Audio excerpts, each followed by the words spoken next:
제가 앞에서 이 주류경제학에서 수요 공급의 법칙이 이게 굉장히 중요한 법칙이다. 그러니까 모든 경제학 교과서에서 경제학 전공하는 학생들한테 제일 먼저 가르치는 게 이제 수요 공급의 법칙인데요.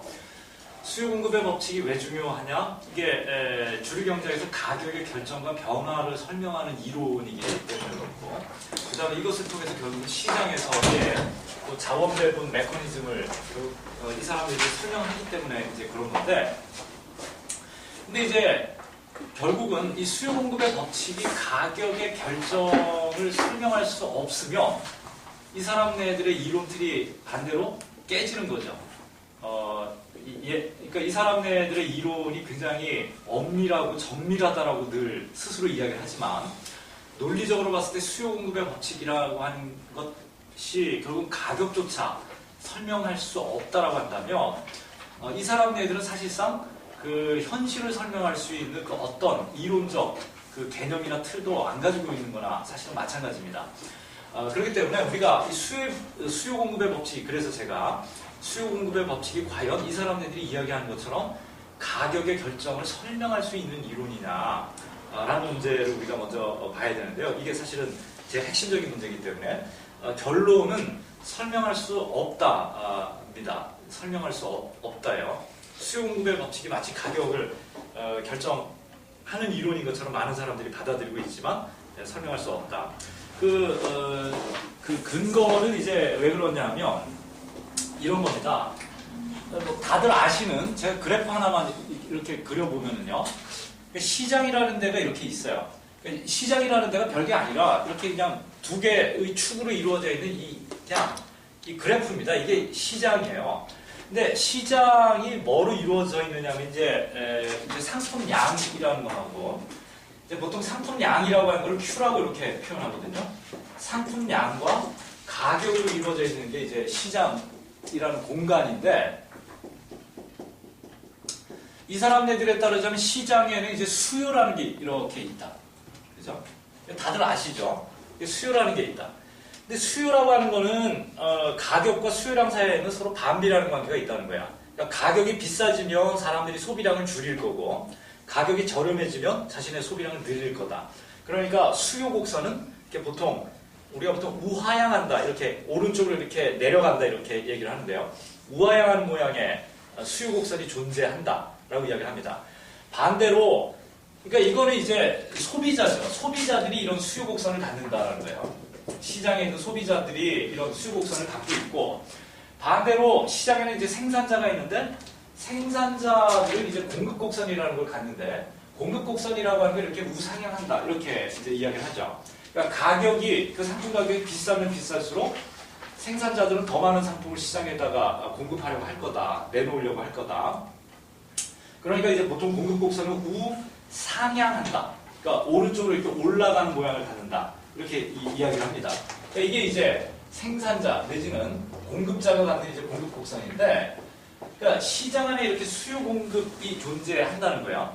그러면 가격은 어디서 결정되느냐 하면 수요와 공급이 일치하는 점에서, 그러니까 요 점이 결국은 수요와 공급이 일치하는 점입니다. 요 점을 이제 우리가 보통 균형점이다, 시장 균형점이다 이렇게 이야기를 하고요. 요 시장 균형점에서 예컨대 이제 이 시장을 우리가 사과 시장이라고 한다면, 사과 시장이 있는데 이 사과를 먹으려고 하는 소비자의 수요 곡선이 있고, 그 다음에 사과를 공급하는 과수원 업자들의 그 사과에 대한 어떤 공급 곡선이 있으면 사과 가격은 어디서 결정되느냐 하면 수요와 공급이 일치하는 요 점에서 예컨대 500원 이렇게 결정이 된다라는 겁니다. 500원. 그 다음에 시장에서 사과 거래량은 뭐 30개 뭐 이런 식으로 시장에서 거래량과 그 시장의 가격이 결정된다. 이게 수요 공급의 법칙이에요. 그러니까 언뜻 들으면은 사과 가격이 왜 500원으로 결정되는지를 설명하는 것 같죠? 이 수요 공급 이론이. 그죠? 근데 자세히 들여다보면은요, 이게 전혀 아무것도 지금 설명을 안 하고 있습니다. 한번 생각을 해보세요. 자, 사과 가격이 500원으로 결정됐다 라는 거를 우리가 명확하게 설명을 하려면, 자, 사과 가격이 500원으로 결정이 됐다 이렇게 지금 이야기를 하는데 수요 공급의 법칙을 통해서 그러면 자, 그러면 사과 가격이 왜 500원이냐 이런 질문을 우리가 또 할 수 있어요. 그러니까 수요와 공급이 만나는 점에서 사과 가격이 왜 499원도 아니고 그러니까 아무튼 수요와 공급이 만나는 점에서 사과 가격이 결정될 수 있어요. 근데 그 결정된 그 사과 가격이 왜 이게 좀 더 낮은 가격이니까 밑에다 써야 되겠군요. 수요와 공급이 만나는 점에서 이게 왜 사과 가격이 499원도 아니고 501원도 아니고 왜 하필 정확하게 500원이냐 라는 거예요. 이게 왜 500원이냐. 수요 공급의 법칙을 통해서는 이거는 설명 못한다는 겁니다. 이거는 설명할 수가 없다. 그죠?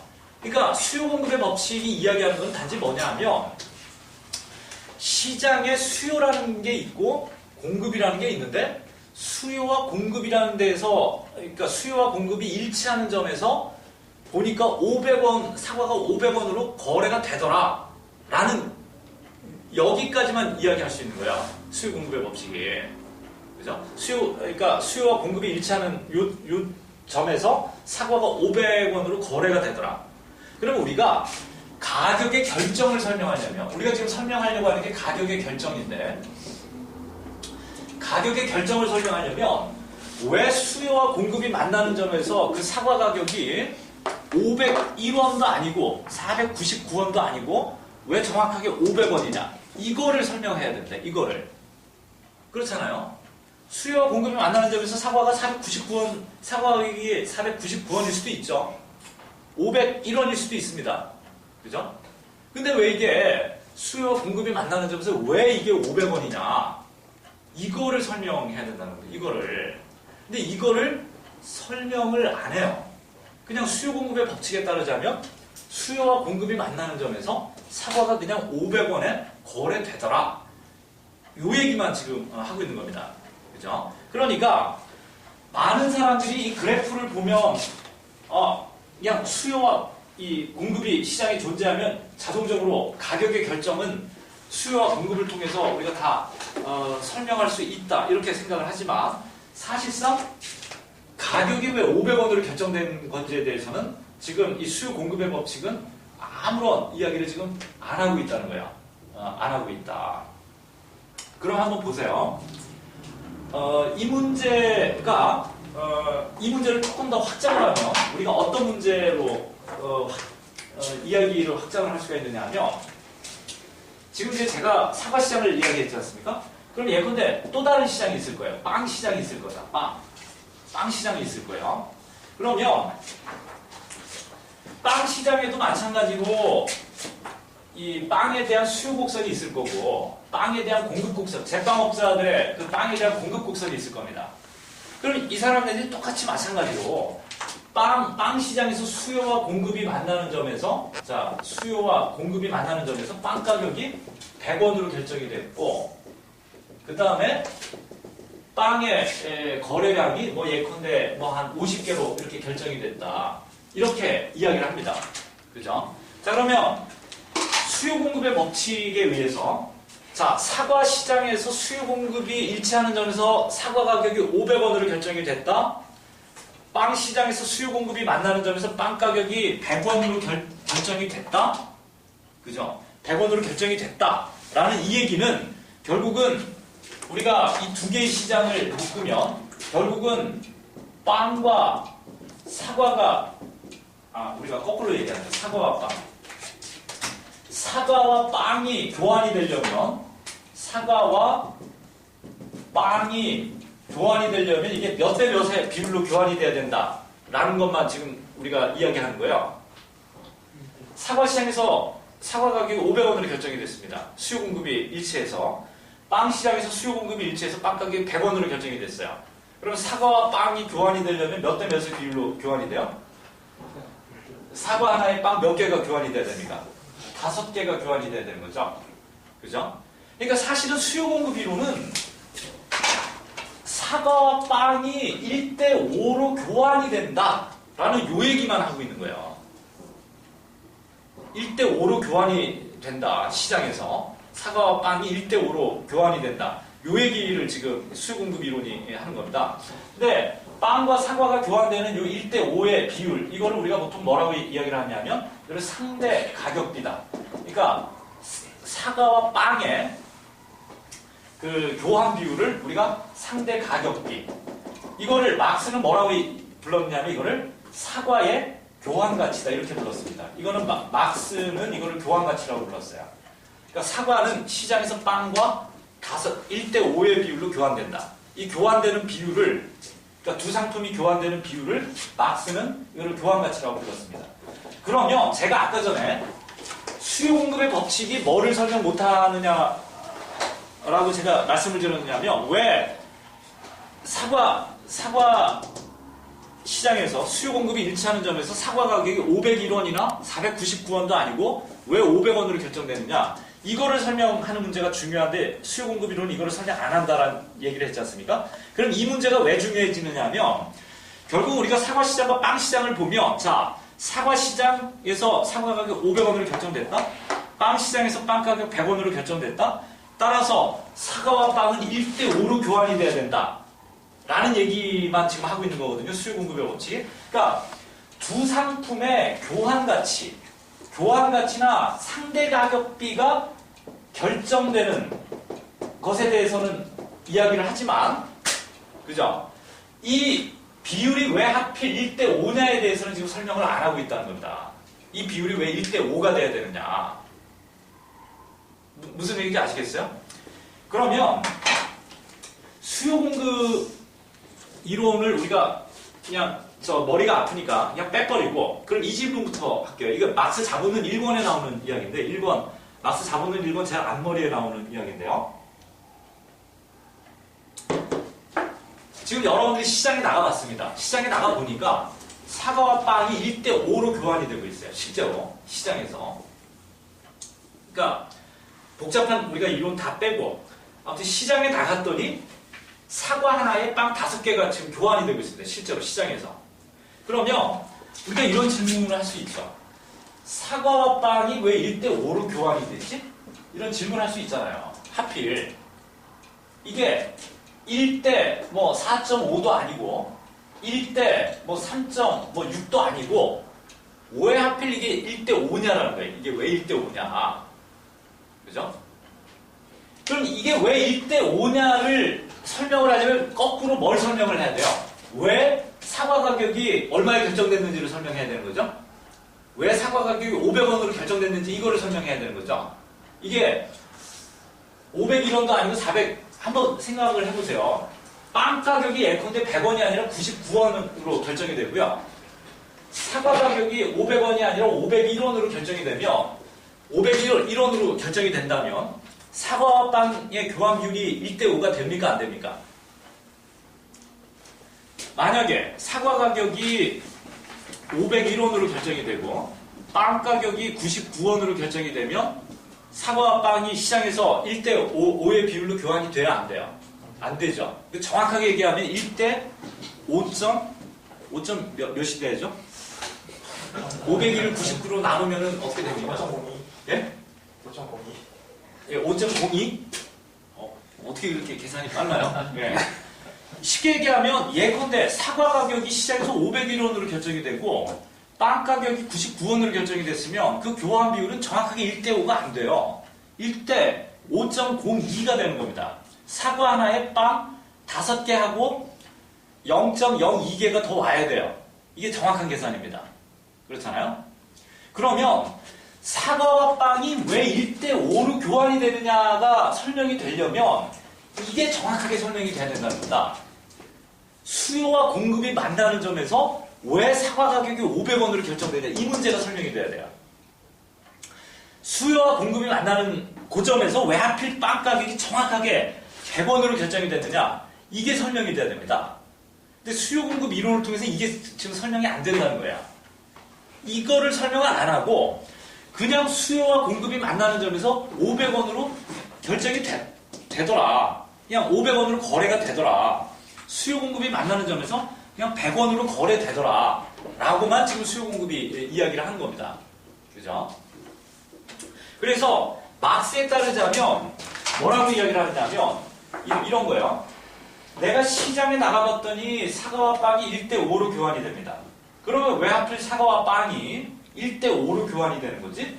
1대 3.6, 1대 4.5, 아니면 1대 5.02 여러 다른 비율이 있는데 왜 하필 1대5로 교환이 되느냐? 그죠? 이 질문을 우리가 하게 되면 보통 이 질문에 대해서 사람들은 뭐라고 대답하겠어요? 가장 손쉬운 대답은 뭐겠습니까? 만약에 유치원 다니는 아이가 와서 여러분들한테 질문을 해요. 삼촌, 왜 사과와 빵은 시장에서 1대5로 교환이 되는 거야? 그 이유가 뭐야? 이렇게 질문을 했을 때 여러분들이 그 유치원 다니는 그 조카로부터 또는 이 아들이나 손자로부터 그런 질문을 받았을 때 가장 손쉽게 할 수 있는 대답은 뭐겠습니까? 그거는 가장 손쉬운 대답은 뭐겠어요? 그 이유는 이게 가장 손쉬운 대답이죠. 사과의 가치가 빵의 가치보다 몇 배가 더 크니까? 5배가 크니까. 크므로 점점점점 이렇게 대답하는 거겠죠. 이렇게 대답하는 걸 겁니다. 그죠? 시장에서 왜 사과와 빵이 1대5로 왜 이렇게 정확하게 교환이 돼? 그거야 당연히 사과의 가치가 빵의 가치보다 5배 크니까 1대5로 교환이 되는 거야. 5배 크니까 100원이고 500원이니까 5배 크니까 1대5로 교환이 된다는 겁니다. 그죠? 그런데 이렇게 대답하고 나면 그 다음에 더 곤란한 질문을 받습니다. 그 다음에 어떤 더 난처하고 곤란한 질문을 받냐면 그러면 왜 사과의 가치는 왜 빵의 가치보다 5배 커? 이런 질문을 분명히 할 거예요. 그 유치원 조카가 똑똑한 질문을 하냐.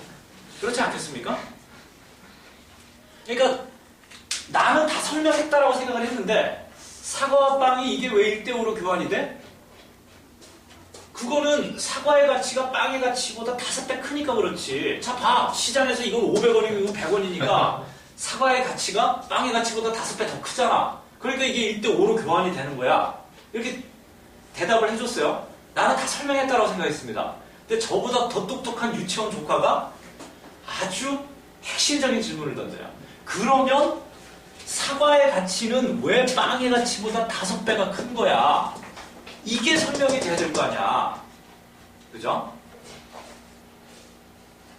근데 수요 공급의 법칙이 이거를 설명을 안 한다는 겁니다. 왜 사과의 가치가 빵의 가치보다 5배 큰지를 설명을 안 해요. 수요 공급의 법칙이.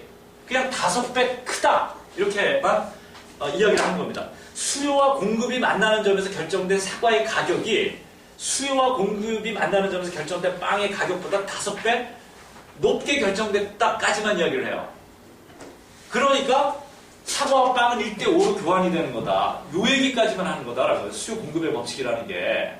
그러면 당연히 이런 설명에 대해서 당연히 이런 질문 우리 할 수 있는 거죠. 그러면 왜 사과의 가치가 빵의 가치보다 왜 5배가 큰 건데 그 이유는 도대체 뭐냐?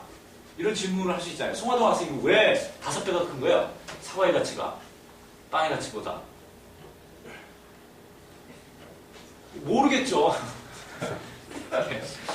그렇지 않습니까? 아무리 생각해봐도 모르겠어요. 그죠? 예. 그러면 우리가 뭘 설명해야 되느냐 하면 도대체 가치라는 게 뭐냐를 설명해야 된다는 거예요. 가치라는 게 도대체 뭐냐. 도대체 가치라고 우리가 가치라고 부르는 그게 도대체 뭐고 그 가치를 결정하는 게 그게 뭐가 가치를 결정하느냐를 설명해야 된다는 겁니다. 이거를 설명하는 게 막스 자본론 1권 1장입니다. 1권 1장이에요. 그러니까 이거를 우리가 보통 절대가치라고 이야기합니다. 절대가치. 그 상품의 그러니까 쉽게 얘기하면 상품 간의 상대가치예요.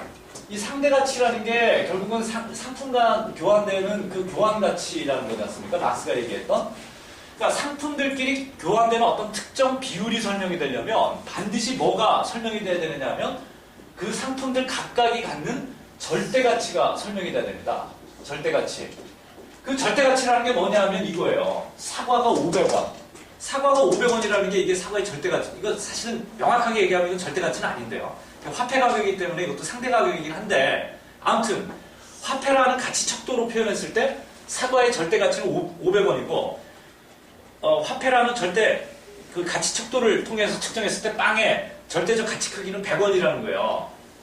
그러면 이게 왜 500원이고 이게 왜 100원이냐라는 겁니다. 이게 설명이 돼야 사실은 우리가 명확하게 이 가격의 결정을 우리가 설명한다라고 우리가 이야기할 수 있다는 거예요. 근데 수요 공급의 법칙은 이거를 지금 설명 안 한다라는 겁니다. 이걸 설명 안 한다.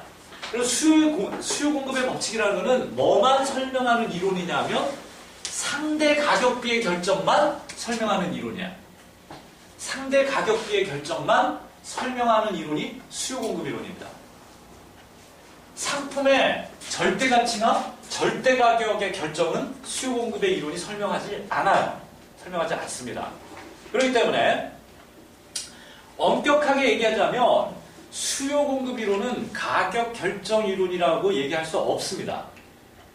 우리가 아주 엄밀하게 이야기를 하자면 상대 가격비만을 설명을 하거든요. 그러니까 오히려 리카도의 문제의식보다도 훨씬 더 후퇴한 이론이 오늘날의 신고전파 주류 경제학이다라는. 왜 이제 리카도 한 150년, 200년 전 리카도보다도 오늘날의 현대 경제학의 이론적 문제의식이 이게 지금 후퇴를 했느냐면 적어도 리카도는 이 문제를 고민을 했거든요. 리카도는. 그러니까 리카도 자신이 시장에 나가보니까 사과와 빵이 1대5라는 특정한 비율로 교환이 되더라라는 거예요. 그러면 이 특정한 상품들 간의 이 특정한 교환 비율을 결정하는 요인이 뭐냐를 리카도가 평생 고민을 합니다. 근데 이거를 설명 못하고 리카도가 죽어요. 그러니까 그 문제를 이제 우리가 흔히 얘기하는 리카도가 고민했던 그 절대적 가치 척도의 문제라는 건데요. 절대적 가치 척도. 그러니까 리카도도 이 절대 가치의 문제를 고민을 했던 거예요. 절대 가치. 그러니까 그 상품들 간의 교환 비율을 설명하려면 그 상품들이 갖는 가치를 설명을 해야 된다. 절대적인 가치 크기를 설명을 해야 되는데 리카도가 이 문제를 고민을 했지만 리카도 나름대로 방식으로 이 문제를 설명을 못한 겁니다. 이게 200년 전 리카도의 고민이었어요. 근데 오늘날의 이 신고전파 주류 경제학은 수요 공급 이론을 통해서 리카도가 고민했던 그 문제조차도 지금 고민을 안 하고 있다는 겁니다. 그죠? 그런데 리카도가 고민하다가 결국은 해결하지 못하고 결국 남겨진 그 문제를 사실상 설명한 사람이 누구냐면 막스라고 볼 수가 있어요. 막스가 이 절대가치의 문제를 이제 설명을 하죠. 자본론 1번 1장에서. 그래서 막스의 이론은 절대가치의 결정으로부터 상대가치의 이 결정을 설명하는 이론이다. 이렇게 볼 수가 있습니다. 근데 반대로 오늘날의 그 수요 공급 이론이라고 하는 거는 상품들 간의 교환 가치의 결정에 대해서는 설명하지만 왜 이 교환 가치가 이렇게 결정되는지 하는 그 절대 가치의 문제는 수요 공급의 법칙이 전혀 설명해주고 있지 못하다라고 볼 수가 있어요. 그렇기 때문에 오늘날 대부분의 현대 경제학자들이 수요 공급의 법칙을 통해서 가격의 결정을 설명한다라고 이야기를 하지만 사실상 설명 못합니다. 설명할 수 없어요. 논리적으로 봤을 때. 이런 문제점이 있고요. 다만 수요 공급의 법칙을 통해서 뭐만 설명할 수 있느냐면 가격의 변화에 대해서만 설명할 수 있어요. 가격이 어떻게 변화할 것이다 라는 것에 대해서만 설명할 수 있지 가격의 결정을 수요 공급의 이론이 설명할 수 없다라는 겁니다. 설명할 수 없다.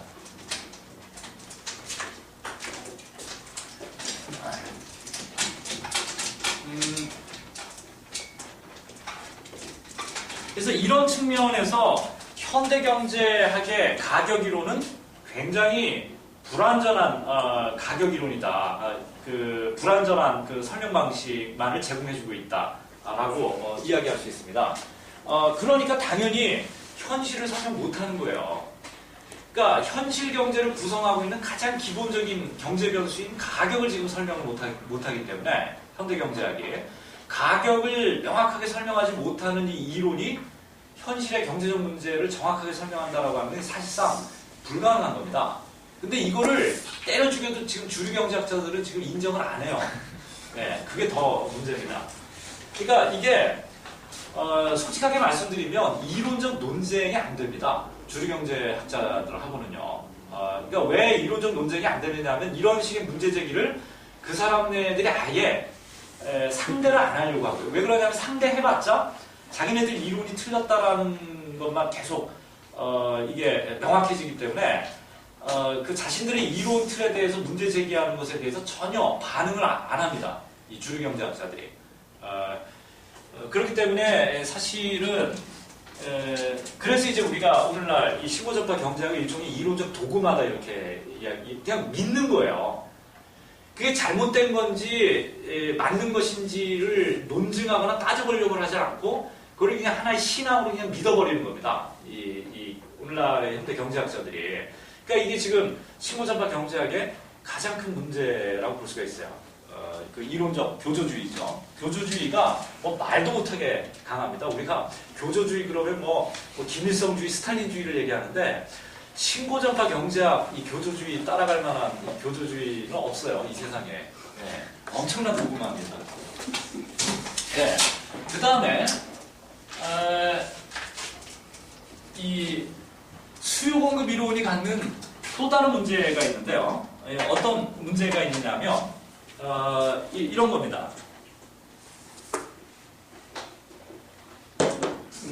제가 이제 늘 얘기하는 그 순환론적인 문제가 존재한다고 이야기를 하는데요. 그러니까 이게 논리상 어마어마한 문제가 있어요. 이 수요 공급 이론이라는 게.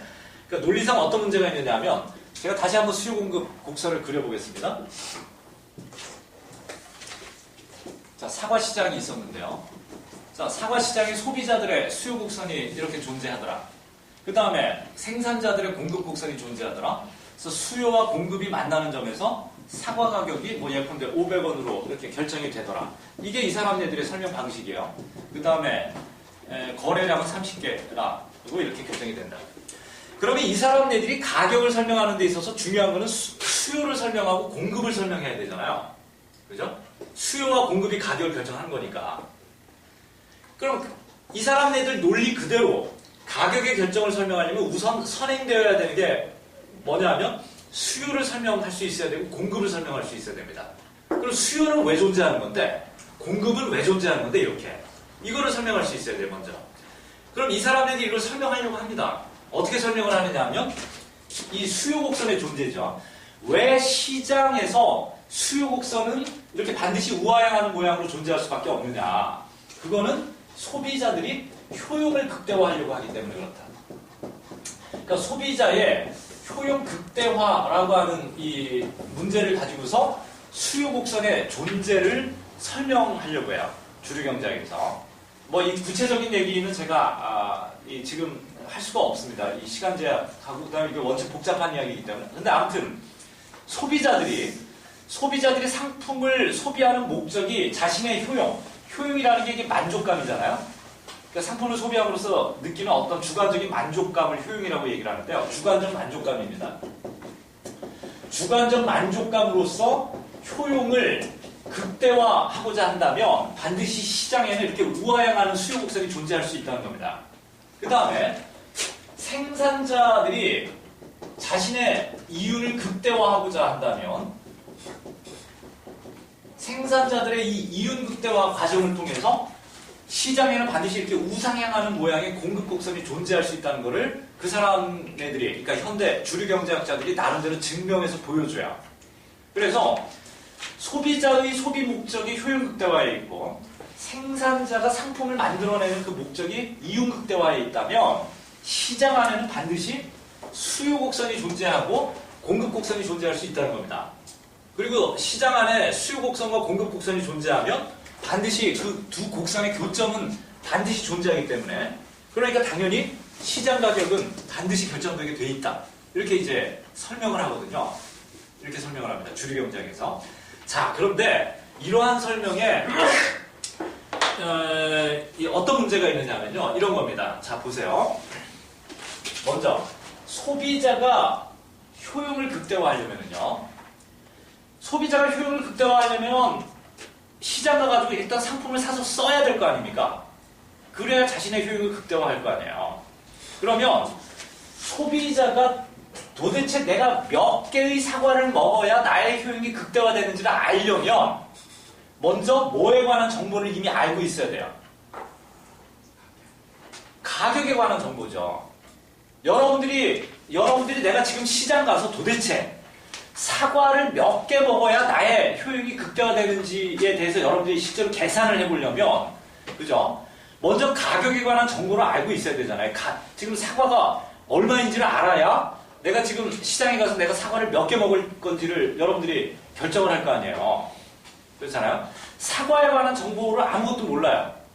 사과가 지금 시장에서 얼마에 팔리는지를 모르고 있는 상태에서 내가 사과를 한 100개쯤 먹겠다, 한 50개쯤 먹어야 되겠다, 이렇게 결정할 수는 없는 겁니다. 그렇잖아요. 그러면 소비자가 효용을 극대화하려면, 사과를 소비함으로써 자신의 효용을 극대화하려면 먼저 뭐가 결정돼서 주어져야 되느냐면 사과 가격입니다. 사과 가격이 결정돼서 주어져 있어야 한다는 겁니다. 그렇겠죠? 사과 가격이 먼저 결정돼서 소비자에게 사과 가격이 얼마다라는 식으로 주어져 있어야 그 사과 가격을 참고해서 소비자가 나의 효용을 극대화할 수 있는 사과 소비량이 몇 개인지를 결정할 수 있다는 거야. 그 다음에 이윤 극대화도 마찬가지입니다. 생산자가 사과 팔아가지고 자신의 이윤을 극대화하려면 자기가 사과 팔아가지고 얼마를 버는지 일단 알아야 될 거 아니에요. 내가 사과를 팔았을 때 내가 얼마를 벌 수 있는지를 알아야 자신의 이윤을 극대화할 수 있을 거 아닙니까? 그럼 내가 사과를 팔았을 때 얼마를 벌 수 있는지를 알려면 마찬가지로 생산자에게 뭐가 결정돼서 이미 주어져 있어야 돼요? 뭐에 관한 정보가 이미 결정돼서 주어져 있어야 됩니까? 이 생산자에게. 사과 가격이죠. 마찬가지로 이 사과 가격이 결정돼서 생산자에게 사과 가격이 주어져야 도대체 내가 이 사과를 팔아가지고 얼마의 돈을 벌고 거기서 비용을 빼면 내가 얼마의 이윤을 얻게 되는지를 이 생산자가 계산해 볼 수 있을 거 아니에요. 그것을 통해서 이윤을 극대화할 수 있을 거 아닙니까? 그죠? 자, 그럼 보세요. 생산자가 이윤을 극대화하고 소비자가 효용을 극대화하려면 사과 가격은 이미 결정돼서 주어져 있어야만 합니다. 그죠? 결정돼서 이미 주어져 있어야 돼요. 사과 가격은. 자, 그러면 결정돼서 주어져 있는 이 가격으로부터 시작하겠습니다. 제 이야기를 다시. 자, 보세요. 이게 얼마나 웃긴 얘기가 되는지 한번 잘 들어보세요. 사과 가격이 결정돼서 주어져 있기 때문에 소비자는 효용을 극대화하고 생산자는 이윤을 극대화한다. 그래서 효용 극대화를 통해서 우하향하는 수요 곡선이 존재하게 되고 이윤 극대화를 통해서 우상향하는 공급 곡선이 존재한다. 그래서 시장에서 수요 곡선과 공급 곡선이 만나는 요점에서 사과 가격은 결정된다. 이렇게 이야기를 합니다. 혹시 제 이야기를 쭉 들으면서 뭐가 되게 이상하다 이렇게 생각되는 부분 혹시 치과 가야 돼. 예. 네, 치과를 가야 될 정도로 좀 이상하죠. 예, 이상했습니다. 예, 그죠? 보세요. 사과 가격이 이미 결정돼서 주어져 있기 때문에 소비자가 효용을 극대화하고 생산자는 이윤을 극대화합니다. 그러니까 수요 곡선이 존재하고 공급 곡선이 존재해요. 그래서 이렇게 해서 존재할 수 있게 되는 수요 곡선과 공급 곡선이 만나는 점에서 사과 가격이 결정된다. 500원으로. 이렇게 이야기를 하는 겁니다. 그러면 이 사람들의 이야기를 단순화시키면은 어떤 이야기가 되느냐면 사과 가격이 이미 결정돼서 주어져 있기 때문에 사과 가격이 결정되는 거다. 이렇게 이야기를 하는 거예요. 그렇잖아요. 사과 가격이 이미 결정돼서 주어져 있기 때문에 사과 가격은 결정된다. 이렇게 지금 얘기를 하는 겁니다. 이 사람들의 논리를 단순화시키면 그렇잖아요. 그러면 도대체 뭐가 뭐를 결정하는 거예요? 지금 여기서.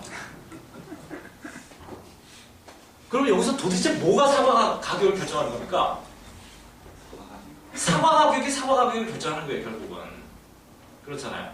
사과 가격이 이미 결정돼서 주어져 있기 때문에 결국은 사과 가격은 결정이 될 수 있다, 이렇게 이야기를 하는 거예요. 그러니까 사과 가격이 사과 가격을 결정한다, 이렇게 이야기를 하는 겁니다. 그죠?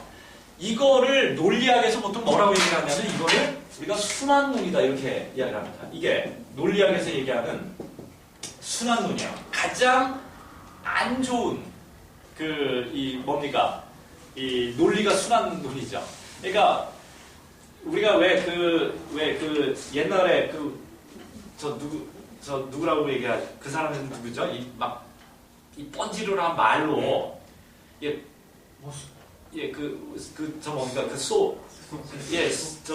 소피스트. 소피스트들. 예.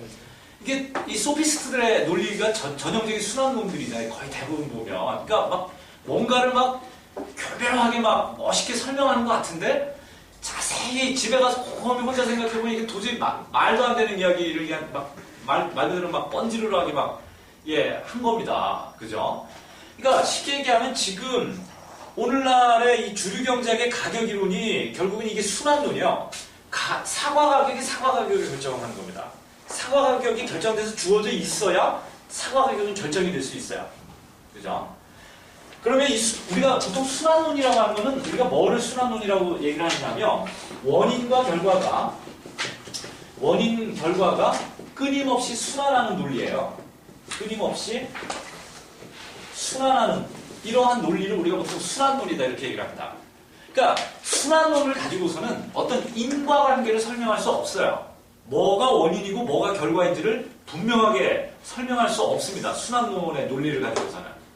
원인이 결과이기도 하고 결과가 또 원인이기도 하고, 그러니까 결국에 가서 아무것도 원인이 아니고 아무것도 결과도 아닌 이런 논리가 결국 순환론이다라는 거예요. 그런데 주류 경제학이 그렇게 가격 결정 이론이라고 이렇게 근거 옥조로 지금 여기고 있는 수요 공급 이론이 대표적인 순환론이라. 이게 철학 공부 정말 제대로 철학 공부하는 사람들이 이 수요 공급 이론, 이 주류 경제학자들이 하는 이 얘기를 들으면 이거는 말도 안 되는 이야기를 지금 하고 있는 거예요. 그리고 이 방법론 가지고서 그러니까 그 어떤 인과성도 설명할 수 없는 이론입니다. 그 어떤 인과성도 설명할 수 없는 이 가격 이론을 가지고서 현실의 가격을 지금 설명한다라고 지금 이 사람들이 이야기를 하고 있다는 거예요. 그죠? 이러니까 이런 이론 가지고서는 현실을 전혀 설명할 수 없는 겁니다. 설명할 수 없는 거예요. 근데 자기네들만 지금 설명하고 있다고 믿는 거예요. 그죠? 그러니까 제가 아까 전에 말씀드렸지만 이거 정말 엄청난 도구마입니다. 도대체 귀담아 듣지를 않아요. 이렇게 막 얘기해주고 하는데도 전혀 듣지를 않습니다. 왜 그런지는 뭐 저도 잘 모르겠어요. 아무튼 그런데 이제 더 문제는 뭐냐면 오늘날 대학 강의실에서 경제학을 배우는 대부분의 대학생들이 이러한 어떤 순환론적인 허구를 이거를 그냥 이론적 진리로 그냥 믿어버린다는 거야. 대부분의 그 학교 강의실에서 이거를 가격 결정 이론들을 그냥 가르칩니다. 그리고 이걸 시험을 보고 그렇기 때문에 학생들이 여기에 대해서 단 한 번도 회의를 안 해요. 이 이론이 정말 맞는 이론인지 이 이론에는 어떤 논리적 허점이 있는 것인지에 대해서 이 경제학을 배우는 학생들이 한 번도 이 회의를 하지 않습니다. 그러니까 지금 우리나라 경제관료들이 오히려 우리나라 경제 지금 다 말아먹고 있잖아요. 당연한 게 우리나라 경제관료들이 알고 있는 경제학이라는 게 지금 이런 경제학이거든요. 그러니까 이게 현실을 정확하게 진단하고 현실을 정확하게 설명할 수가 없죠. 이런 그러니까 가격조차도 지금 왜 특정 수준에서 그 상품의 가격이 결정되는지를 설명할 수 없는 이런 이론을 가지고서 현실을 설명한다라고 하는 거는 이거는 사실은 거의 무모한 일에 가깝다라고 이야기할 수 있습니다. 자, 이런 순환론적인 문제점이 이 주류 경제학의 이 수요 공급 이론이 갖고 있는 가격 결정 이론으로서 수요 공급 이론이 갖고 있는 이제 두 번째 문제점이라고 볼 수가 있고요. 그러니까 첫 번째 문제점은 절대가치, 상품의 절대가치를 전혀 설명할 수 없다.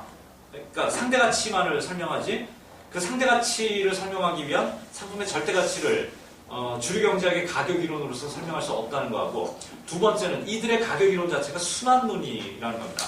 논리적인 허구다라는 거고 그 다음에 세 번째가 있습니다. 이게 엄청나게 이것도 큰 문제점인데요. 한번 생각을 해보세요, 여러분들. 우리가 이 가격을 이야기를 하는데요. 가격은 간단하게 이야기하면 뭐죠?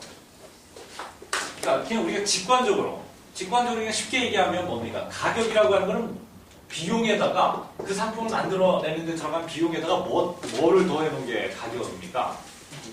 예, 이윤이죠. 비용에다가 이윤 더한 게 이게 가격이지 않습니까? 그죠?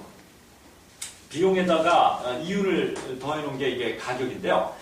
그러면 가격 안에는 뭐가 들어가 있느냐면 이윤이라는 게 들어가요. 그죠? 반드시. 그러면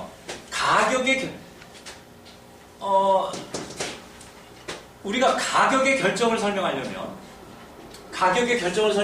사실은 우리가 뭐를 설명해야 되느냐면 왜 비용이 그렇게 결정되느냐. 비용의 결정을 설명해야 되고 비용의 결정을 설명해야 되고 그 다음에 왜 이윤을 그만큼 가져가느냐. 이윤의 결정을 설명해야 됩니다. 예컨대 아까 전에 이런 거예요. 사과 하나의 가격이 500원으로 결정됐다. 근데 이 500원을 쪼개보니까 비용이 예컨대 450원이고, 그죠? 그 다음에 이 사과를 판 과수원 주인이 이윤으로 50원을 가져가더라. 라는 거야. 그죠? 이게 사과 가격이지 않습니까? 그죠? 사과 하나 생산하는데 450원의 비용이 들었고, 그 다음에 과수원 주인이 50원의 이윤을 가져가더라. 그리고 우리가 가격의 결정을 설명한다는 것은 비용의 결정을 설명하는 문제이고 또한 이윤의 결정을 설명해야 되는 문제입니다. 그죠? 그런데 비용의 결정을 설명하는 거는 이거는 되게 쉬워요. 그렇잖아요?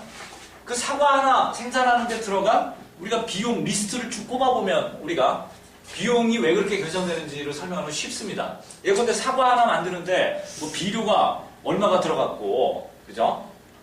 그 다음에 모종을 실었다면 이 모종나무 심는데 비용이 얼마가 들어갔고, 인건비가 얼마가 들어가고, 그 사과 하나 만들어내는데 들어간 어떤 비용 리스트를 쭉 우리가 적어가지고 각각의 비용들이 얼마씩 발생했는지를 우리가 계산하면 비용이 왜 450원으로 결정됐는지는 우리가 쉽게 설명할 수 있죠.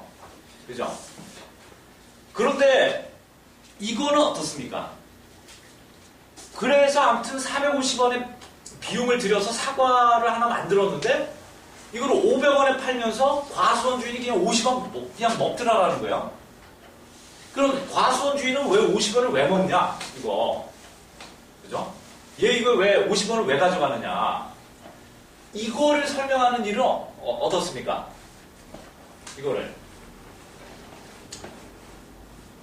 그러니까 제가 오늘 여기 들어오기 전에 저녁을 요 앞에 어디 분식집에서 비빔밥 같은 걸 하나 먹고 왔거든요. 5,000원짜리 비빔밥 한 그릇 먹었는데요. 제 생각에는 저 분식집 아저씨가 5,000원짜리 그 비빔밥 한 그릇 팔면은 한 이윤으로 한 1,000원은 가져가실 것 같아요. 제 생각에는. 그렇잖아요. 그러면은 제가 비빔밥 잘 먹고 말이죠. 5,000원 딱 계산하고 나오면서 그 아저씨한테 제가 이렇게 질문할 수 있어요. 아저씨, 이거 한 그릇 팔고 아저씨 왜 1,000원 왜 가져가요? 이렇게 질문하고요. 그 아저씨 제 생각엔 굉장히 자기가 이윤을 먹지만 참 막막할 겁니다. 그죠? 그 비빔밥 한 그릇 만드는데 4,000원의 비용이 들어갔다. 그거를 설명하는 건 쉬워요. 그죠? 여기에 얼마만큼의 쌀이 들어갔고 여기 무슨 시금치 나물이 들어갔고 콩나물이 들어갔고 계란 후라이 하나 해가지고 계란 하나 요즘 80원, 100원은 받아야 되니까 계란 하나 100원짜리 들어가고 그래서 일단 비용 4,000원인데 근데 아저씨는 그러면 왜 1,000원을 왜 가져가는 거예요? 나한테 한 그릇 팔면서 500원만 가져가지 왜 1,000원이에요 이게 왜? 이게 질문을 하면 그거 설명할 수 있는 사람은 아마 많지 않을 겁니다. 대충 옆집에서도 하나 팔고 한 1,000원 가져갔대는 그럼 나도 대충 1,000원 가져가는 거야. 이렇게 아마 얘기할 거예요. 그죠? 그러면 이 얘기는 결국 뭐냐 하면 가격의 결정을 설명하는 데 있어서 아주 핵심적인 게 결국은 이 이윤의 결정입니다. 이윤의 결정을 설명하는 문제가 가격의 결정을 설명하는 데 있어서 이게 아주 핵심적이라는 거야. 아주 핵심적이다. 그죠? 그런데 희한하게도 주류 경제학 이론에 보면 가격 이론은 있는데 가격 이론으로서 수요 공급 이론이라는 게 있지 않습니까? 수요 공급 이론이라는 게 있는데 이 자체가 제가 앞에서 말씀드린 그런 문제점이 있을 뿐만 아니라 가격을 설명하는 데 있어서 가장 중요한 이윤에 관한 이론이 없어요. 이 경제학에. 가격을 구성하는 가장 중요한 범주인 이윤에 관한 이론이 없다는 겁니다. 이자에 관한 이론은 있어요. 이자 이론. 이자 이론은 있는데 가격을 구성하는 이윤 이론은 없습니다. 이윤이 왜 특정 수준에서 결정되는지, 그죠? 그 다음에 이윤이 왜 반드시 붙어야 되는지. 그러니까 쉽게 얘기하면 막스가 얘기했던 이윤의 원천이죠. 그러니까 도대체 이윤이라는 게 이게 어디로부터 나오는 거냐를 설명하는 이론이 없어요. 현대경제학에. 그 다음에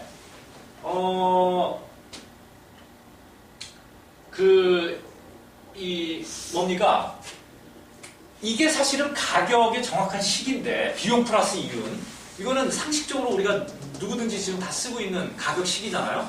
근데 놀라운 거는 뭐냐면 경제학 교과서에서 이 식이 예외적인 몇 가지 경우를 제외하고는 이 식이 경제학 교과서에서 거의 등장하지 않습니다.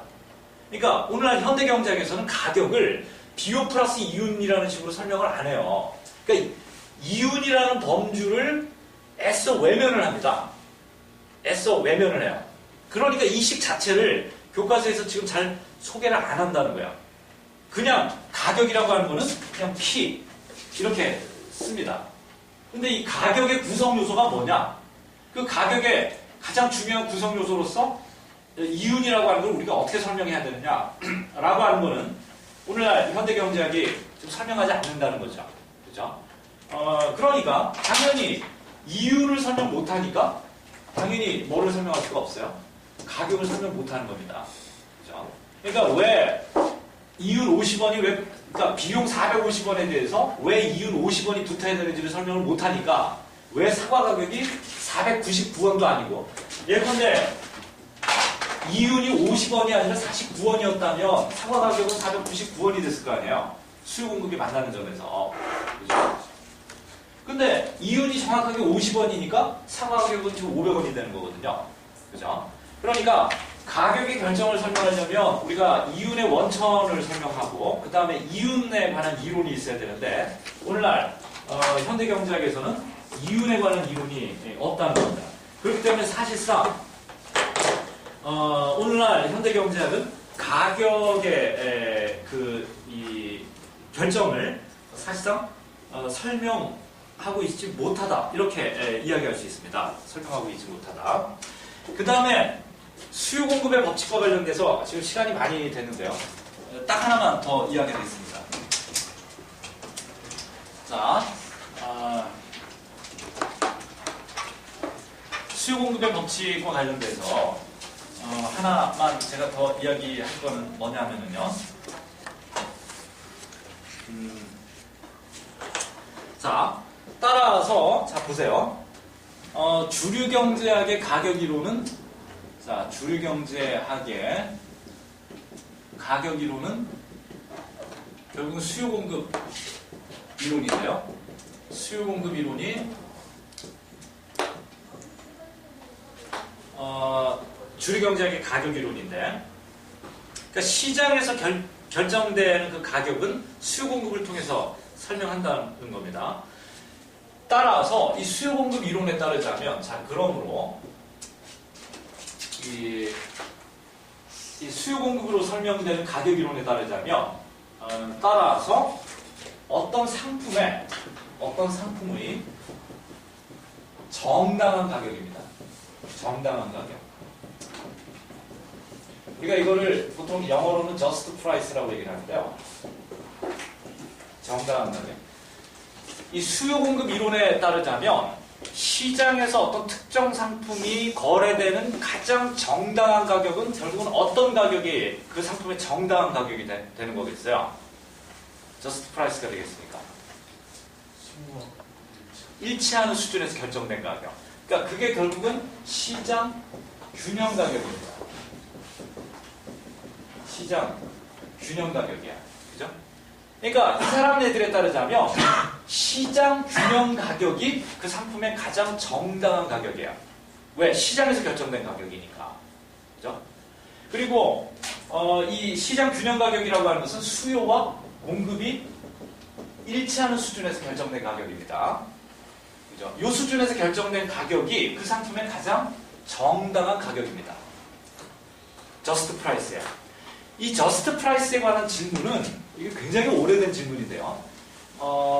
그러니까 우리가 토머스 아퀴나스죠. 그 스콜라 철학자였던 그 아퀴나스부터 우리가 이 질문이 유래했다라고 이야기를 해요. 도대체 어떤 상품이 시장에서 팔리는데 이 상품의 정당한 가격이 얼마냐? 그죠? 가장 정당한 가격, 공정하고 정당한 가격이 얼마일까? 여기에 대한 질문은 이 스콜라 철학 시절로까지 이렇게 거슬러 올라갑니다. 이 질문은 스미스도 했고, 아담 스미스도 했고, 리카도도 했고, 막스도 했어요. 그죠? 막스도 그 설명하지 않습니까? 결국은 그 상품의 저스트 프라이스는 결국은 뭐가 상품의 저스트 프라이스다. 이거 막스에 따르자면 그 상품의 가치는 그 상품을 생산하는데 사회적으로 필요한 그 투하 노동량에 의해서 결정이 돼요. 투하 노동량에 따라서 이 교환되는 그 상품 간 교환 비율, 그 다음에 그 상품의 가격이 가장 정당하고 공정한 가격이 되는 겁니다. 이 막스에 따르자면. 아무튼 그런 식으로. 그러면 이 사람네들의 이론에서도 수요공급 이론에서는 결국은 그 상품의 가장 정당한 가격은 시장 균형 가격이에요. 시장에서 결정된, 수요와 공급에 의해서 결정된. 자, 그러면 이 이야기가 엄청나게 이제 심각한 문제를 낳는데요. 현실에서. 진짜로 이게 정말 심각한 문제를 낳는데 어떤 심각한 문제를 낳느냐면요. 자, 보세요. 우리가 아파트 시장을 한번 생각해 보겠습니다. 이제는 아파트 시장을 한번 생각해 볼게요. 이제 시시하게 사과나 빵이 아니라 진짜 아파트 시장입니다.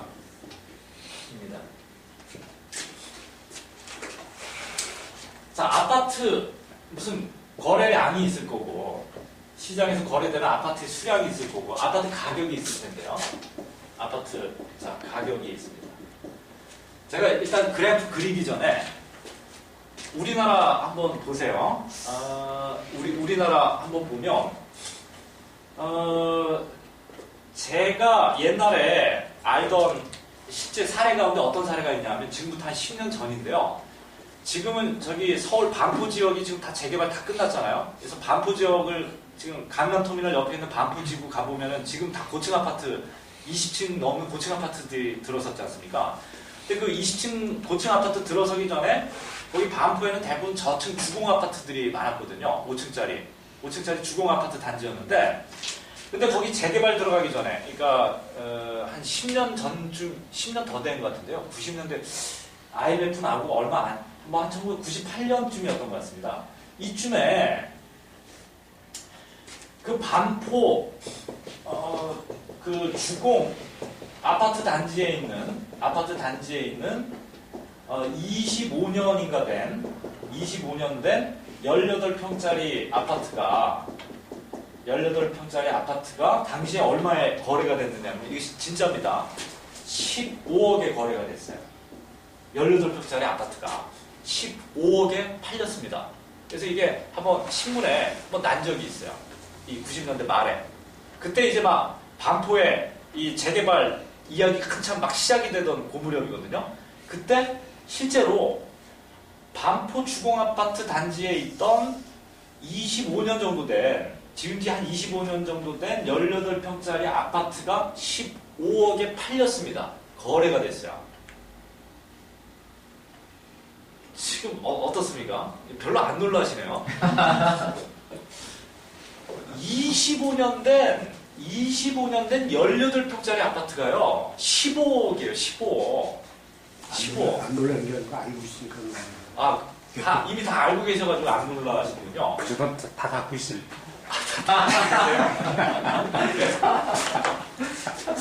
자, 그럼 제가 한번 질문을 한번 드려볼게요. 이 황당한 이 사건 앞에서 제가 이제 질문을 한번 드려보겠습니다. 그러면 15억에 팔린 이 18평짜리 아파트의 이 가격, 15억이라는 가격은 공정한 가격입니까? 공정하지 못한 가격입니까? 공정치 못하죠. 사기죠. 예. 저희들은 다 사기라고 생각하죠. 네.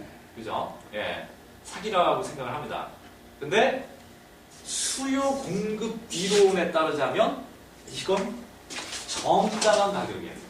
이거는 저스트 프라이스입니다. 그렇죠. 그렇죠. 예. 왜 공정한 가격이겠어요? 왜 공정하겠습니까? 수요 공급이 맞아요. 예. 시장에서 결정된 가격이기 때문에. 문제는 니들이 이걸 못 사니까 이게 문제인데, 이거를 누가 사간 사람이 있다는 거예요. 15억 주고. 그럼 이 가격은 시장에서 결정된 가격이라는 겁니다. 시장에서. 그죠? 시장에서 이게 비록 25년 된 아파트에서 이게 감가상각 다 하고 나면 사실은 잔존가치가 거의 제로인 아파트이지만, 잔존가치 제로인 이 아파트를 15억 주고 사가는 사람이 시장에 있더라라는 거예요. 땅값이 있으면 몇백만 원 줘야 돼. 예. 그러니까 수요 공급 이론에 따르자면 너희들이 보기에는 이게 황당한 가격일지 모르겠지만 이게 시장에서 결정된 가격인 이상 이거는 공정한 가격이라는 겁니다. 공정한 가격. 저스트 프라이스라는 거예요. 이 돈 주고 사간 사람이 있다는 겁니다. 그러면 이 15억 주고 사간 사람은 미쳤다고 생각했느냐? 뭔가 필요가 있으니까 15억 주고 잔존가치 제로인 이 18평짜리 아파트를 산 거 아니냐? 그러니까 그 사람의 필요를 충족시켜 준 거라는 거예요. 이 아파트가. 그리고 이 사람은 이 아파트를 사간 사람은 자신의 필요를 충족시키기 위해서 기꺼이 15억 원을 지불한 거고, 그렇기 때문에 이거는 시장에서 결정된 공정한 가격이라는 겁니다. 이 거래에 대해서 그 누구도 불공정하다라고 얘기할 수 없다는 거예요. 불공정하다라고 이야기할 수 없다. 그죠? 그러면 사실 우리가 타카노프 얘기해서 이 아파트를 15억 주고 사간 이 사람의 필요는 뭐겠어요? 잔존가치 제로인 아파트를 15억 주고 산 이 사람의 필요는 뭐겠습니까? 더 비싸게 팔 수 있죠. 네. 투기죠, 쉽게 얘기해서. 매매 차익을, 야, 내가 이거 15억 주고, 이게 지금 잔존가치는 제로지만, 내가 이걸 15억 주고 사면 더 비싼 가격에 팔 수 있겠구나라는 그 필요 때문에, 쉽게 얘기하면 투기적 필요 때문에 이걸 산 거 아니에요. 근데 이게 투기적 필요고 뭐건 간에 시장에서 결정되고 이게 팔리고 이 가격을 지불한 사람이 있으면 이거는 공정한 가격이라는 거예요. 수요공급 이론에 따르자면. 그죠?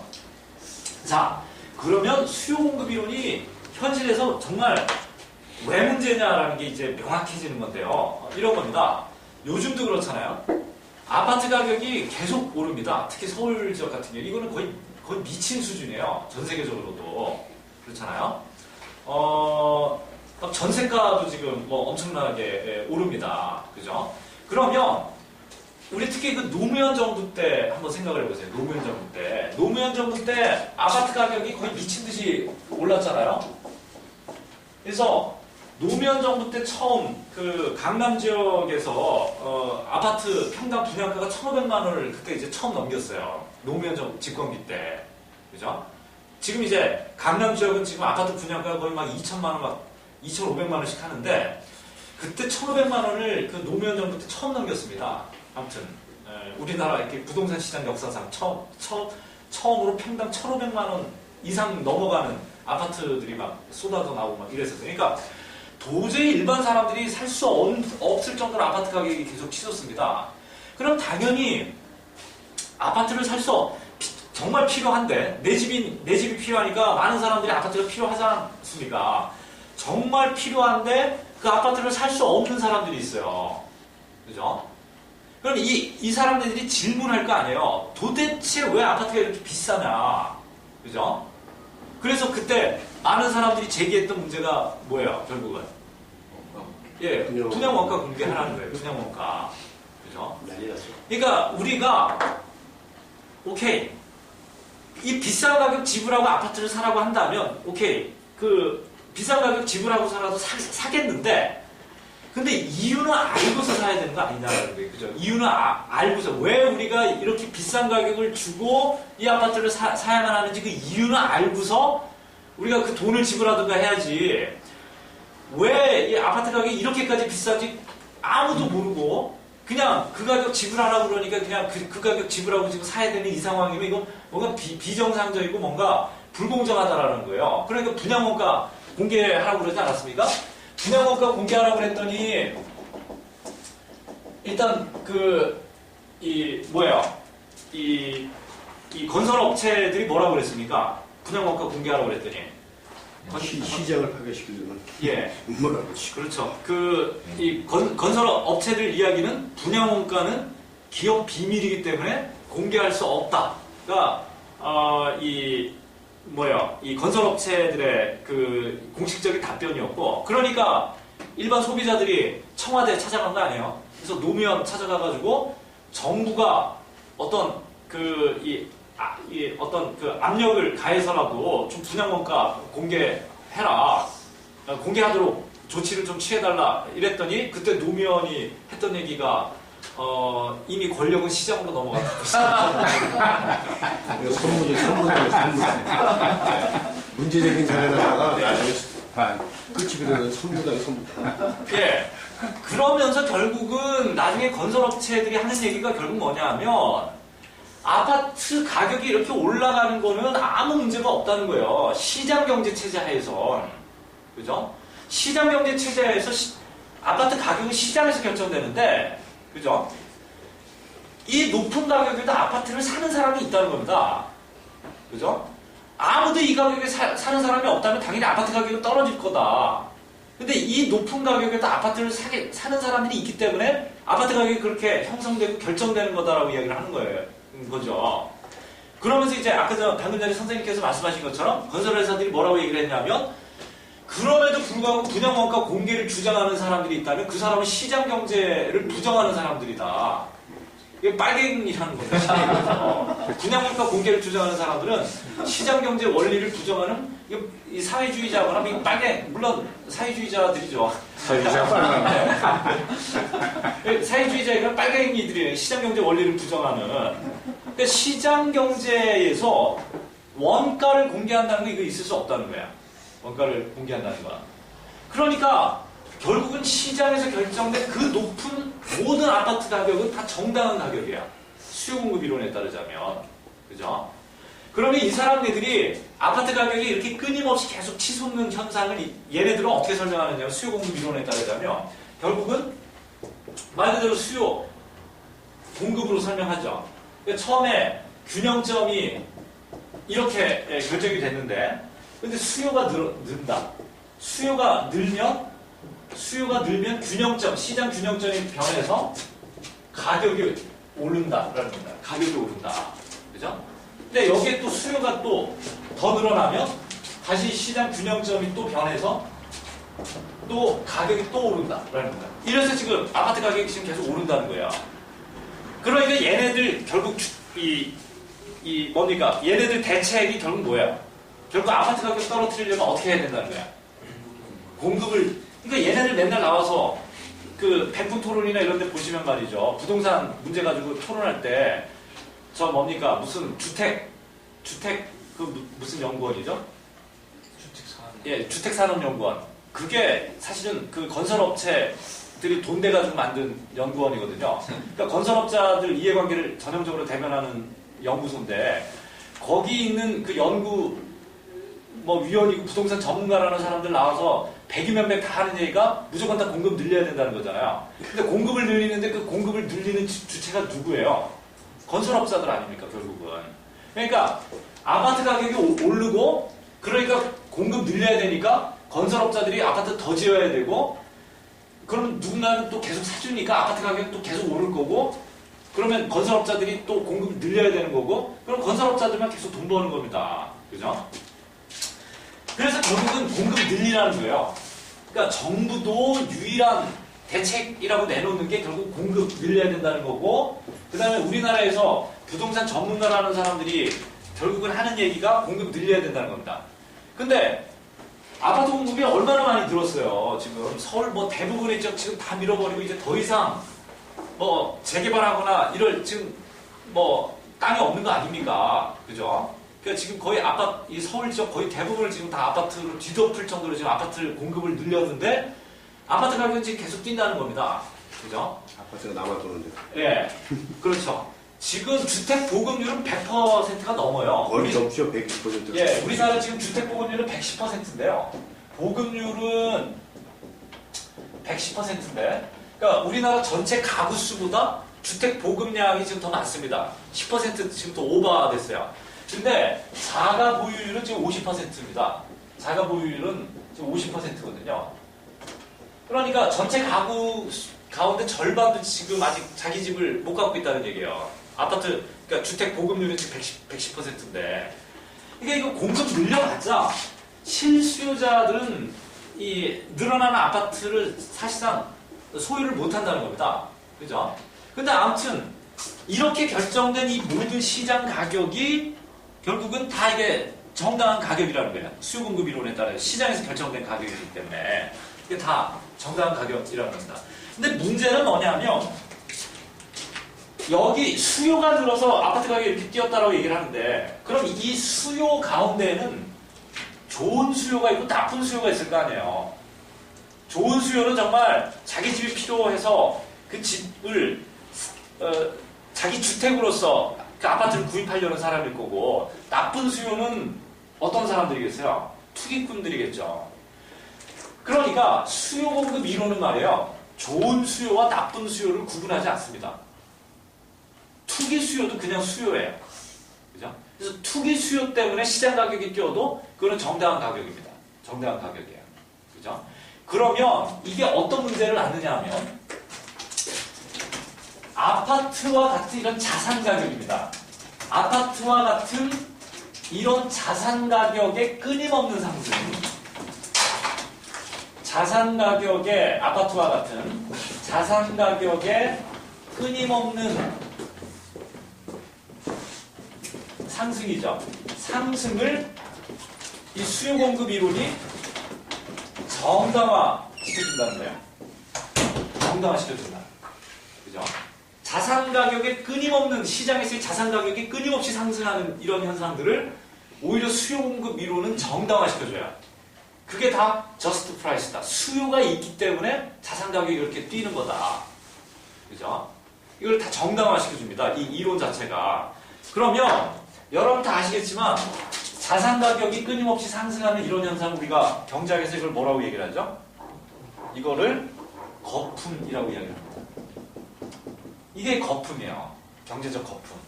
그러니까 경제적 거품이라고 하는 게 뭐냐면 경제적 거품. 우리가 흔히 얘기하는 경제적 거품이라고 하는 거는 정확하게 이 거품의 개념이 뭐냐면요. 어떤 상품의 가격이 자신의 내재적 가치를 벗어나서 내재적이라는 얘기는 본질적이다라는 얘기랑 마찬가지입니다. 자신의 내재적 가치를 벗어나 끊임없이 상승하는 현상입니다. 벗어나서 끊임없이 또는 지속적으로 상승하는 현상을 우리가 거품이다 이렇게 얘기를 해요. 거품이다. 그러니까 쉽게 얘기해서 부동산 거품. 지금 우리나라 예컨대 아까 전에 그 반포동에 잔존가치 제로인 18평짜리 아파트가 15억 원에 거래되는 현상. 이거 거품입니다. 분명한 거품이야. 그 18평짜리 아파트의 내재적 가치는 얼마예요? 그 아파트의 내재적 가치는 얼마입니까? 제로죠. 예, 제로입니다. 25년 동안 감가상각이 다 됐기 때문에 사실상 제로예요. 그 내재적 가치가 제로인 아파트가 주거니 받거니 거래가 되면서 15억까지 그 가격이 계속 치솟습니다. 그게 거품이야. 그 자신의 내재적 가치 또는 원래적 가치, 본질적 가치를 벗어나서 이 자산의 가격, 상품이나 자산의 가격이 끊임없이 상승하는 현상이 바로 거품이에요. 거품. 그죠? 주식 시장도 마찬가지예요. 원래 주식이라고 하는 것에 우리가 내재적 가치를 설명하기는 굉장히 어려운데, 이론적으로. 근데 아무튼 주식에도 내재적 가치가 있다라고 우리가, 뭐, 보통은 뭡니까? 기업의 이윤을 반영한 주식의 가치가 그 주식의 내재적 가치라고 이야기를 하는데, 예컨대 주식 시장에도 투기적 수요들이 있을 수 있어요. 단기 차익을 누리기 위한. 투기적 수요들이 주식시장에 대고 들어와서 자기네들끼리 특정 주식을 계속 사고 팔고 하면 주식 가격이 계속 오르겠죠. 끊임없이. 계속 주거니 받거니 사고 팔고 하면. 그러면은 주식시장에도 거품이 형성될 수 있지 않습니까? 전형적으로. 그러니까 주식시장 거품, 부동산 시장 거품. 그죠? 그런데 수요 공급 이론의 가장 큰 문제, 현실에 있어서 가장 큰 문제는 뭐냐면 모든 시장에서 나타나는 이 모든 거품 현상들을 수요 공급 이론이 정당화해주고 있다는 거야. 왜? 시장에서 결정된 모든 가격은 공정한 가격이기 때문에 그렇습니다. Just price. 그렇기 때문에 수요 공급 이론에 기초한 주류 경제학 이론에는 거품이라는 개념 자체가 없습니다. 주류 경제학에는 거품이라는 개념 자체가 없어요. 거품이라는 개념이 없으니까 당연히 주류 경제학에는 어떤 개념도 없겠어요? 경제 위기, 경제적 위기라는 개념 또한 없습니다. 더더욱 놀라운 거는 주류 경제학에는 공황이라는 개념이 없어요. 아예. 경기 변동이라고는 얘기하는데요. 경기 변동이라는 개념을 가지고서 경제가 호황불황 이렇게 교차하는 이 국면을 설명하려고 하는데 주류 경제학에는 공황이라는 개념이 없습니다. 공황 개념이 아예 없어요. 그 어느 교과서에도. 그 다음에 거품, 당연히 거품이라는 개념이 없고요. 이 가격 이론 자체가 모든 거품 현상 자체를 정당화시켜주기 때문에 당연히 이론 틀 안에 거품이라는 개념이 없습니다. 그래서 얘네들에 따르자면 주류 경제학 이론에 따르자면 경제가 위기고 거품이 터진다는 거를 언제 때 가서야 알게 되느냐 하면 실제로 거품이 터지고 나서야 압니다. 그러니까 예측을 못하는 거예요. 그러니까 아까 전에 제가 강연 처음 시작할 때 엘리자베스 여왕이 그 경제학자들한테 왜 2008년도와 같은 그런 어마어마한 사건을 경제학자들이 예측을 못했느냐. 당연히 예측을 못합니다. 그죠? 그 이전의 경제 상황이 거품이라고 하는 것 자체를 인식을 못해요. 그래서 그 거품이 터지면서 2008년도 금융위기가 온 건데 그렇지 않습니까? 그 이전에 여러 징후들이 있었잖아요. 2001년도에 미국 주식시장에 대붕괴가 있었고 2001년도에 그러니까 90년대 내내 미국 시장이 그 미국의 주식시장이 어마어마하게 부풀어 오르지 않습니까? 그 거품이었어요. 근데 그 거품이 2001년도에 붕괴가 됐거든요. 2001년도에 붕괴되고 나서 그 다음에 또 다른 거품을 키웁니다. 그 또 다른 거품을 키운 게 주택시장 거품 아니에요. 그죠? 그 주택시장 거품이 어마어마하게 커졌다가 그 2007년도에 서프라임 모기지 사태 나면서 그 터져버린 게 주택시장 붕괴입니다. 그죠? 그러니까 거품이 터지고 나서야 뭔가 이게 시장이 비정상적이었다. 이게 뭐가 잘못되어 왔었다라는 걸 그제서야 알게 되지. 거품이 커지는 그 과정에서는 그 모든 현상들이 다 정상적이고 자연스럽고 다 정당한 과정들이에요. 그러니까 거품이고 이거는 경제가 뭔가 잘못되고 있다는 걸 전혀 예측하는 게 불가능합니다. 이 사람들의 그 이론 틀을 가지고서는. 그죠? 근데 또 막상 거품이 터지고 실제로 경제가 위기 상황에 오고 공황이 발생되더라도 이 사람들은 뭐라고 이야기를 하느냐 하면 결국은 자기네들 이론이 잘못된 게 아니라 뭐가 잘못됐다고 이야기를 해요? 사람들이 잘못됐다고 이야기를 합니다. 사람들이. 그죠? 사람들이 시장의 가르침에 따라서 행동해야 되는데, 그죠? 누군가가 계속 사줘야 되는데 안 사줬다는 거예요. 그러니까 안 사준 놈이 이게 뭔가 비합리적인 놈이고, 그죠? 이러니까 시장에 뭔가 교란이 생겨가지고 이게 문제가 생겼다. 이런 식으로 지금 설명을 합니다. 그죠? 이러니까 이 사람네들의 이런 그 이론 틀을 가지고서는 현실의 경제를 설명하는 게 사실상 불가능하다는 거예요. 불가능하다. 그죠? 그렇기 때문에 저는 현대 경제학, 특히 신고전파 경제학은 완전히 잘못된 이론이라고 저는 이야기를 합니다. 제가 막스 경제학을 공부했기 때문에 그런 게 아니에요.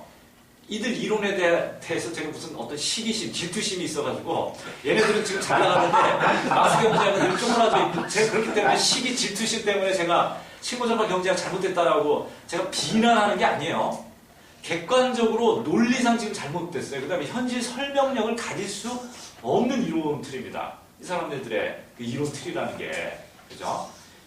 그렇기 때문에 우리가 이 주류경제학의 개념들, 그 다음에 이 주류경제학의 이론틀을 가지고서는 우리가 현실의 어떤 경제, 실제 이 경제를 우리가 설명하고 이해한다라고 하는 걸 이건 사실상, 이건 불가능한 일이에요.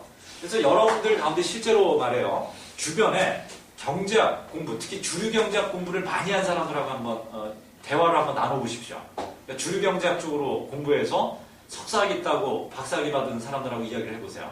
정말 완전히 외계인입니다. 외계인. 그러니까 전혀 딴 나라에 사는 사람들이에요. 그러니까 이해를 못해요.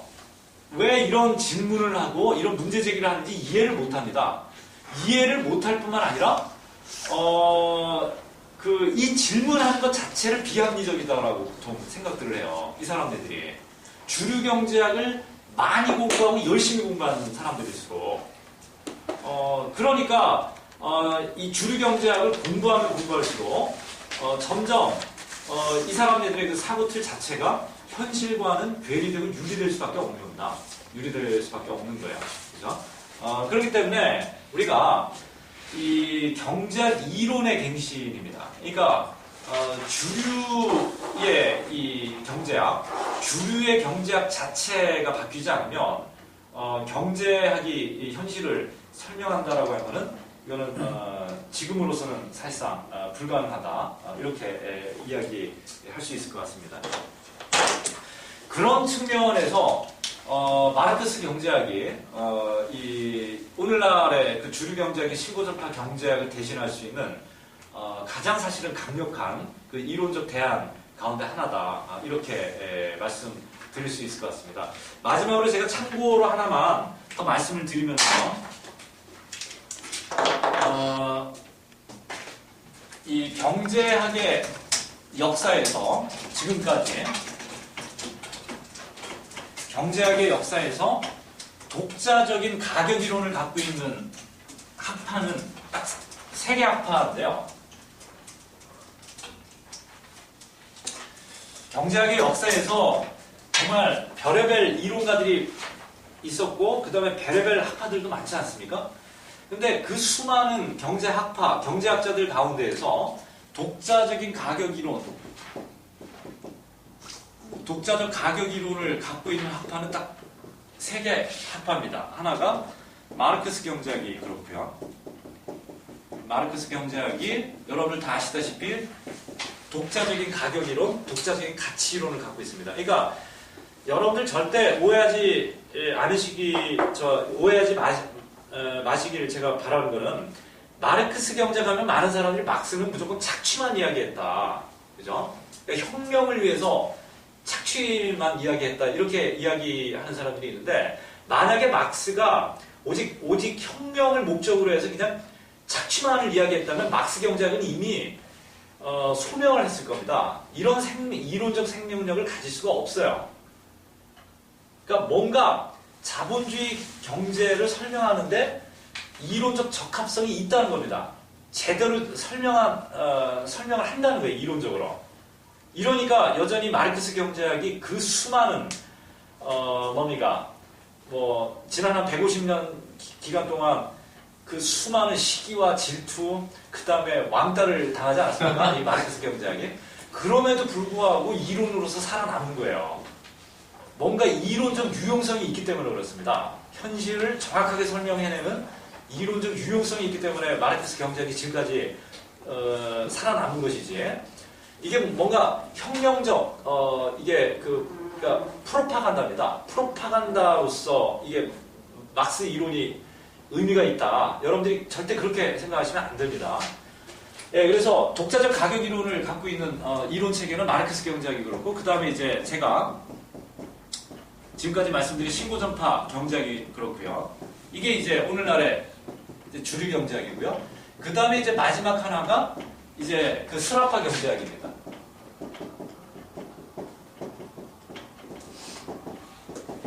이 스라파라는 사람은 이 이탈리아 사람인데요. 그러니까 피에로 스라파라고 이게 아주 그 유명한 사람이에요. 이게 스라피안이라고 아예 있습니다. 그 스라파 주의자들 스라파인데요. 그러니까 경제학의 역사에서 독자적인 가격 이론을 갖고 있는 학파는 딱 이 세 학파밖에는 없습니다. 막스, 그 다음에 신고전파, 스라파. 여러분들 잘 알고 계시는 왜 케인즈주의자들 있지 않습니까? 케인즈언들. 케인즈 경제학은 독자적인 가격 이론이 없어요. 이 케인즈가 미시적으로 가격을 설명할 때는 누구의 가격 이론에 기초해서 그 가격을 설명하느냐 하면 마샬의 가격 이론에 기초해서 가격을 설명하거든요. 근데 이 마샬이 신고전파 경제학을 체계화시키는 사람이거든요. 마샬의 경제학이. 그렇기 때문에 케인즈 경제학이 1970년대를 거치면서 1970년대, 80년대를 거치면서 케인즈 경제학이 신고전파 경제학에 흡수됩니다. 흡수돼요. 오늘날에 미국에도 순수 케인즈주의자들이 거의 없어요. 미국에도. 유럽에도 마찬가지입니다. 순수 케인즈언들이 정말 극소수만 지금 남아있습니다. 미국도 그렇고 유럽도 그렇고 70년대, 80년대를 거치면서 케인즈주의자들이 대부분 신고전파 경제학으로 흡수가 돼버려요. 케인즈 경제학이 신고전파 경제학에 흡수가 돼서 나온 게 우리가 이제 흔히 얘기하는 신고전파 종합이라는 건데 신고전파 종합.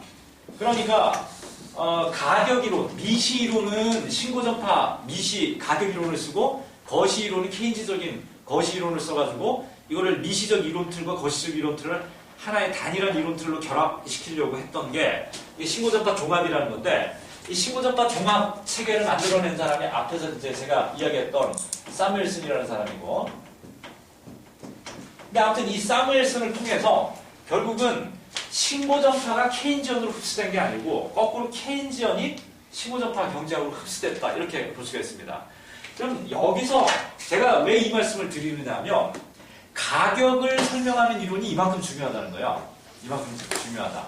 그러니까 독자적인 가격 이론을 갖지 않느냐가 이만큼 중요하다는 거예요. 그 이론적 생명력을 결정하는 데 있어서.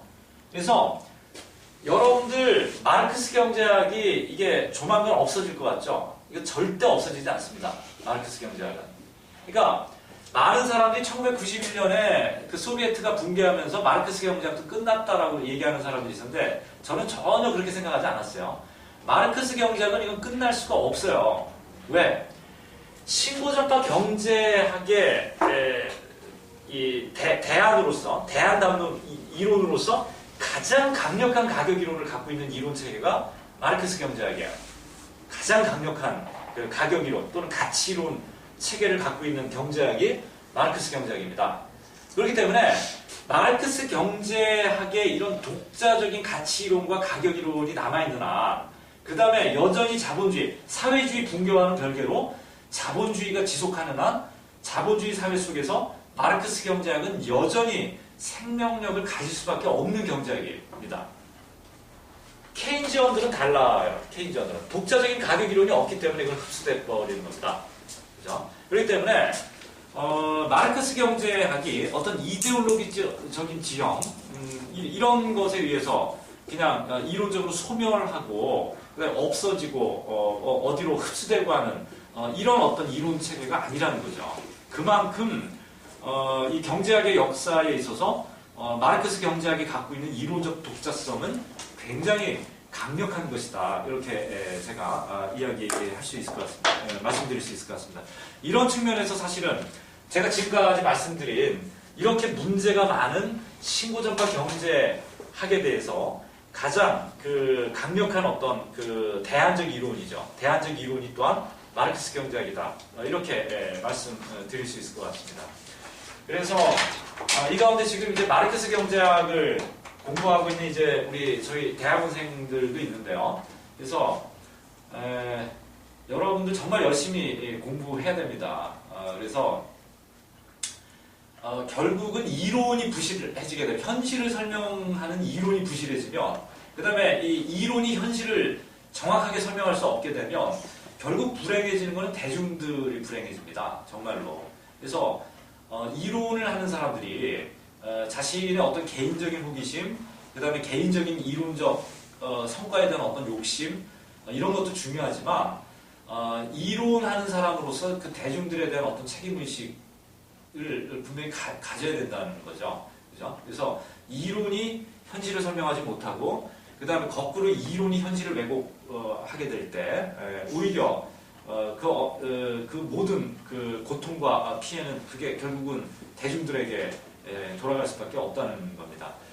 그래서 이 대중들에 대한 어떤 이론가로서 이론하는 사람으로서의 대중들에 대한 어떤 책임의식 이런 것들을 가지고서 정말 가장 강력한 대안이론으로서 마르크스 경제학을 여러분들이 좀 더 발전시키고 하는데 여러분들이 그 기여를 해줬으면 좋겠다라는 이런 바람을 가지면서 오늘 제 강연은 여기에서 좀 마무리를 지어야 되겠습니다.